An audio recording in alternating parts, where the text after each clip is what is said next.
Hello everyone, welcome back to my YouTube channel सिवाई competition classes. यहाँ पे अगर हम बात करें तो आज हम केंद्रीय विद्यालय की जो वैकेंसी आई है पीजीटी के लिए उसका हम सिलेबस देखेंगे। केमिस्ट्री का सिलेबस देखेंगे कि केमिस्ट्री में आपको कौन कौन से टॉपिक्स पढ़ने हैं, किस किताब से आपके सारा सिलेबस आपको मिल जाएगा, ये सारी चीज़ें यहाँ पर हम देखेंगे। तो सबसे पहला पॉइंट यहाँ पर आप देख सकते हैं कि दिया गया है the specific syllabus include the concept of NCERT CBSE syllabus and text book classes 11th and 12th। यानी ये जो सिलेबस पूरी तरीके से बेस्ड किया गया है एनसीईआरटी और सीबीएसई पे, और जो आपके 10th और 11th और 12th के सिलेबस हैं। The question will be testing the depth of understanding, यानी क्वेश्चन आपको उस टॉपिक के बारे में बहुत ज़्यादा अंडरस्टैंडिंग होनी चाहिए, उसका अप्लीकेशंस होना चाहिए at the level of post graduation. और कुछ क्वेश्चन ऐसे भी होंगे जो पोस्ट ग्रेजुएशन के लेवल के होंगे। तो सबसे पहला चैप्टर आपको हम देखते हैं कि कौन सा पढ़ना है। तो अगर आप देखेंगे तो सबसे पहला चैप्टर है basic concept of chemistry. Basic concept में आप पढ़े होंगे Dalton atomic theory, concept of element, atoms क्या होते हैं, मॉलिक्यूल्स क्या होते हैं, मॉलिक्यूलर मास क्या होते हैं, मोलर मास क्या होते हैं, परसेंटेज कंपोजिशन क्या होते हैं। आप 12th में मॉलिक्यूलर फार्मूला भी निकालना पढ़ते हैं। ये सारी चीज़ें आप चैप्टर फर्स्ट में पढ़ेंगे। चैप्टर सेकेंड क्या है, स्ट्रक्चर ऑफ एटम्स। इसको भी आपको पढ़ना होगा केंद्रीय विद्यालय पीजीटी के लिए। Discovery of electron, proton, neutron, atomic number, isotopes क्या होते हैं, आइसोबार्स क्या होते हैं, थॉमसन मॉडल क्या होता है। सिलेबस कहीं से ऐसा नहीं कि सिलेबस कहीं से एक्स्ट्रा बन के आता है। जो चीज़ें आपने पढ़ाई के दौरान पढ़े रहते हैं उसी चीज़ों को आपके सिलेबस में रखा जाता है, लेकिन जब आप पढ़ते हैं तो उसका महत्व नहीं समझ पाते हैं कि हाँ हमें एक चीज़ें आगे भी आवश्यकता लगेगी। इसीलिए हम कह रहे हैं कि आपको जितने भी कंपटीशन एग्ज़ाम देने रहें उसका सिलेबस आप ज़रूर लेके बैठिए, ठीक है। उसको सिलेबस अभी से आप डिसाइड कर लीजिए हमें किस लाइन में जाना है। तो ये सारी चीज़ें बहुत इंपॉर्टेंट होती हैं। तो रदरफोर्ड मॉडल हो गया, बोहर मॉडल्स हो गया, लिमिटेशन हो गया, concept of cell and sub cell. देखिए कहाँ कहाँ इसके क्वेश्चन आ रहे हैं। Dual nature of matter, de Broglie relationship हो गया, हाइजेनबर्ग अनसर्टी प्रिंसिपल्स हो गया। आपके क्वांटम नंबर आप पढ़ते हैं ना, m quantum number, l quantum number, एच मूथल क्वांटम नंबर, सारी क्वांटम नंबर पढ़ते हैं। Shape of s p and d orbitals, rules of filling electron, electron की फिलिंग आप कैसे करेंगे उसके लिए आपसे आप वाउ प्रिंसिपल पूछा जाता है, पाउली एक्सक्लूजन प्रिंसिपल पूछा जाता है, हुंड रूल पूछा जाता है, स्टेबिलिटी ऑफ हाफ फील्ड और कंप्लीटली फील्ड ऑर्बिटल्स। तो देखिए ये आप सिलेबस अगर आप बात करें तो ग्रेजुएशन फर्स्ट ईयर में भी पढ़ते हैं, 12th में भी पढ़ते हैं, सारा वाउ प्रिंसिपल, पाउली एक्सक्लूजन प्रिंसिपल, ये सारी चीज़ें आप पढ़े होते हैं। लेकिन जब आप किसी कंपटीशन में बैठते हैं तो आप उसके क्वेश्चन नहीं कर पाते हैं क्योंकि बहुत ज़्यादा गैप हो जाता है, आप सारी चीज़ें भूल जाते हैं। इसीलिए हम कह रहे हैं कि अभी से आप सारी चीज़ों पे देखिए किस तरीके से किसी भी कॉम्पिटिटिव एग्जाम के सिलेबस होते हैं। अगला चैप्टर अगर हम बात करें पीजीटी में तो कौन सा चैप्टर है, अगला चैप्टर है आपका classification of element and periodicity in properties.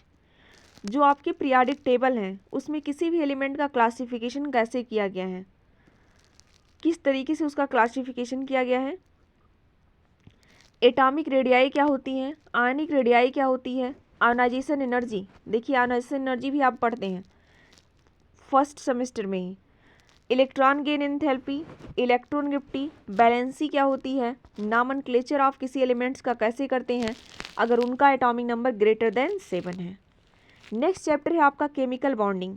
Chemical bonding क्या है, बैलेंस इलेक्ट्रॉन क्या होंगे, आयनिक बॉन्ड क्या होगा, कोवैलेंट बॉन्ड क्या होगा, लुईस स्ट्रक्चर्स क्या होगा, पोलरिटी क्या होगी, बैलेंस बॉन्ड थ्योरी। ये देखिए पूरा सिलेबस ही डाल दिया है, आप पढ़ते हैं सारी चीज़ें ना फर्स्ट सेमेस्टर में। Resonance, geometry of covalent molecules, VSEPR theory, hybridisation, sp and d orbitals, hydrogen bonding, homonuclear and heteronuclear molecular orbital theory पढ़ते हैं, सीओ का, ओएनओ का। तो ये सारी चीज़ें आपके लिए केंद्रीय विद्यालय में अगर आप लेक्चरर की पोस्ट पे अप्लाई कर रहे हैं पीजीटी पे तो उसको में ये सारे सिलेबस आपको पढ़ना पड़ेगा। अगर आपके पास पुराना नोट्स है तो आप उसको भी निकालिए और रिवीजन कीजिए। अगला चैप्टर हम देखेंगे तो केमिकल थर्मोडायनेमिक्स है, यानी ये फिजिकल का पोर्शन लिया गया है यहाँ पे।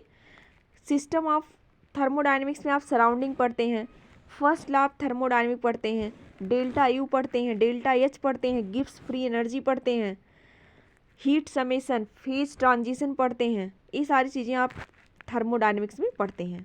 अगला चैप्टर है आपका इक्विलिब्रियम। अगर इक्विलिब्रियम की हम बात करें तो आप पढ़े होंगे साम्यावस्था। 12th में एक चैप्टर आप पढ़ते हैं रासायनिक साम्यावस्था, केमिकल इक्विलिब्रियम। तो साम्यावस्था में सारी चीज़ें आपको मिलेंगी। डायनेमिक नेचर ऑफ इक्विलिब्रियम, जिसमें आप लासातेलिए प्रिंसिपल्स पढ़ते हैं, लासातेलिए प्रिंसिपल्स पढ़ते हैं, आयनिक इक्विलिब्रियम पढ़ते हैं, weak electrolyte, strong electrolyte, degree of ionisation, Henderson equation. देखिए आपने इसका नाम नहीं सुना होगा, थोड़ा सा आपके लिए नया लग सकता है। बफर सोल्यूशंस, बफर सोल्यूशंस आप सभी लोगों ने पढ़ा होगा, तो बफर सोल्यूशन भी आपके सिलेबस में रखा गया है। अगर हम बात करें नेक्स्ट चैप्टर की, तो अगला चैप्टर है आपका रिडॉक्स रिएक्शन। रिडॉक्स रिएक्शन में सबसे पहले आप पढ़ते हैं ऑक्सीडेशन नंबर, रिडक्शन क्या होता है, बैलेंस रिडॉक्स रिएक्शन, ये सारी चीज़ें आप इसमें पढ़ेंगे रिडॉक्स रिएक्शन में। अगला चैप्टर है आपका ऑर्गेनिक केमिस्ट्री। ऑर्गेनिक केमिस्ट्री में सबसे पहले आपको नॉमेनक्लेचर आना चाहिए। आप पढ़ते ना IUPAC nomenclatures, electronic displacement of covalent bond, inductive effect, electromagnetic effect, resonance, hyperconjugation, homolytic and heterolytic bond fission, ये सारी चीज़ें आपकी ग्रेजुएशन और पीजी में 12th में सारी चीज़ें आप पढ़े होते हैं, लेकिन उस समय आप थोड़ा सा ध्यान नहीं देते हैं अपने सिलेबस के प्रति। इसीलिए हम कहते हैं बार बार आपसे कि जो चीज़ आप पढ़िए बहुत अच्छे से पढ़िए। हमारे चैनल पे सारे वीडियो अपलोड हैं। होमोलिटिक फिजन क्या होता है, हेट्रोलिटिक क्या होता है, फ्री रेडिकल्स क्या होते हैं, कार्बोकेटाइन क्या होते हैं, कार्बेनाइंस क्या होते हैं, इलेक्ट्रोफाइल क्या होते हैं, न्यूक्लियोफाइल क्या होते हैं, टाइप ऑफ ऑर्गेनिक रिएक्शंस क्या होती हैं। जब भी आपको टाइम मिले आप बीएससी फर्स्ट सेमेस्टर की प्लेलिस्ट खोलिए, उसमें सारे लेक्चर्स आपको मिल जाएंगे। वैसे हम केंद्रीय विद्यालय पीजीटी का भी बहुत जल्द स्टार्ट करने वाले हैं सिलेबस, तो वहाँ पे भी हम देखेंगे 1 by 1 करके सारे चैप्टर्स वहाँ पे पढ़ेंगे। अगला चीज़ अगर हम देखें तो अगला टॉपिक्स आपका क्या है, क्लासिफिकेशन ऑफ हाइड्रोकार्बन, यानी हाइड्रोकार्बन का क्लासिफिकेशन करते हैं।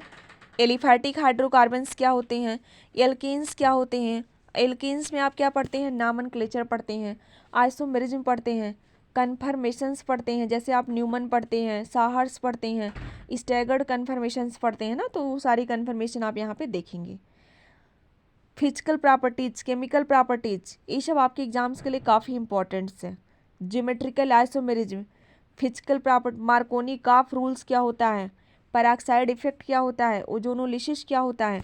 जब भी हमारे चैप्टर आप प्रीवियस ईयर क्वेश्चन पेपर देख सकते हैं कि केंद्रीय विद्यालय में किस तरीके से आया है, हमारे चैनल की प्लेलिस्ट खोलेंगे, वहाँ पे आप देखेंगे तो केबीएस पीजीटी केमिस्ट्री की प्लेलिस्ट आपको मिल जाएगी, जिसमें सारे previous year question paper given होंगे। तो इन सारे टॉपिक से आपके एग्जाम में प्रश्न पूछे जाते हैं। एरोमेटिसिटी क्या हो गया, फीडर क्राफ्ट एल्काइलेशन, एसाइलेशन, ये सारे आपके एग्जाम्स के लिए काफ़ी इंपॉर्टेंट हैं। अगला चैप्टर हम आ गए सोल्यूशन पे। सोल्यूशन भी आपके फिजिकल केमिस्ट्री का काफ़ी माना जाना चैप्टर है। सोल्यूशन, सोल्यूशन के टाइप कौन कौन से होते हैं, सॉलिड सोल्यूशन क्या होते हैं, राउल्ट लॉ क्या होता है, कोलिगेटिव प्रॉपर्टीज क्या होती है, फ्रीजिंग पॉइंट क्या होता है। देखिए अगर आप केंद्रीय विद्यालय पीजीटी का पढ़ रहे हैं तो आप बहुत सारी एनबीएस पीजीटी में भी हेल्प करेगा, यूपी पीजीटी में भी हेल्प करेगा, सारे एग्जाम में आपके हेल्प करेंगे। अब हम देखेंगे इलेक्ट्रोकेमिस्ट्री में।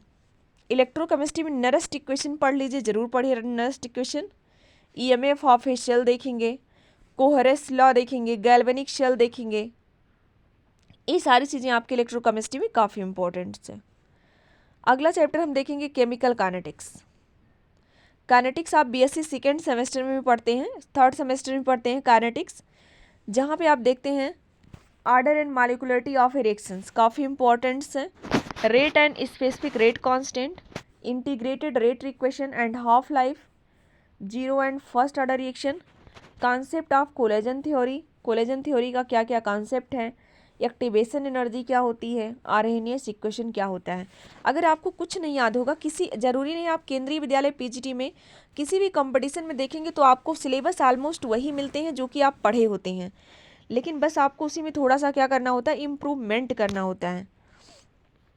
अब हम देखेंगे क्या हुआ D and F block elements में। डी और एफ ब्लॉक एलिमेंट्स की क्या पढ़ेंगे, जनरल इंट्रोडक्शन पढ़ेंगे, इलेक्ट्रॉनिक कॉन्फ़िगरेशन पढ़ेंगे, ऑकरेंस पढ़ेंगे ट्रांजिशन मेटल्स के, कुछ प्रॉपर्टीज पढ़ेंगे, एलॉय फॉर्मेशन पढ़ेंगे, लेंथेनॉइड के बारे में पढ़ेंगे, एक्टिनॉइड्स के बारे में पढ़ेंगे, लेंथेनॉइड कॉन्ट्रैक्शन पढ़ेंगे। ये सारी चीज़ें आपके एग्जाम्स के लिए इंपॉर्टेंट हैं।